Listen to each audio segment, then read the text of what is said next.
আপনাদের মাধ্যমে আমরা গোটা রাজ্যবাসীর কাছে আমরা করজোড়ে আবেদন করব 27, 28, 29 এই 3 দিন গোটা পরিবারকে নিয়ে যদি মুম্বাইয়ের গণেশ পুজো দেখতে চান তাহলে আগরতলার এই জ্যাকসন গেটে আসতেই হবে। আর লাস্ট ইয়ার আমরা যেটাই ছিল আমাদের প্রোগ্রাম যা ছিল सबका मिले शुद्ध एक कथाई बोलबो गोटा राज्यवासीर काछे वो तो सिर्फ ट्रेलर था, पिक्चर तो अभी बाकी है। तो आमरा एकदंता यूनिट ऑफ सोशल ऑर्गेनाइजेशन गोटा राज्यवासीर काछे एकटा गणेश पुजो उपहार दिते चलेछि जेटा गोटा राज्यवासी साक्षी थाकते चलेছে।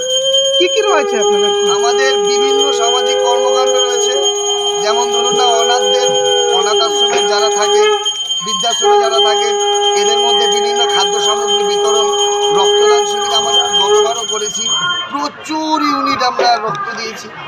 এবারও আমরা সেই পদক্ষেপটা নিয়েছি।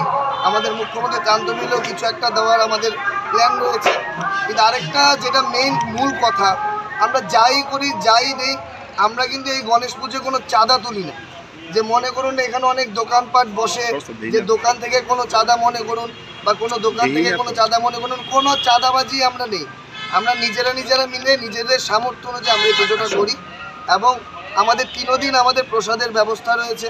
সবাইকে বলবো সবাই গোটা পরিবারকে নিয়ে এসে আমাদের এখানে প্রসাদ গ্রহণ করবেন এবং পুজোর আনন্দ উপভোগ করবেন। আমাদের 3 দিন বিভিন্ন প্রোগ্রাম রয়েছে এবং যেদিন অন্তিম দিন আমাদের বহিরাজ্য থেকে বিভিন্ন শিল্পীরা আসছে, কিন্তু কে আসছে এটা নামটা এখন রিভিল করছি না, এটা কিছুদিন পরে আপনারা সবাই জানতে পারবেন। কিন্তু এটাই বলবো যে গোটা রাজ্যবাসীকে আমরা খুব সুন্দর একটা গণেশ পুজো উপহার দিতে চলেছি। উদ্বোধক হিসেবে কে থাকবে? উদ্বোধক হিসেবে কে থাকে আমরা তো সিএম কি বলবো, কারণ গতবার আমাদের সিএম উদ্বোধন করেছেন, কিন্তু উনি যদি ব্যস্ত থাকেন তাহলে তো আর কিছু তো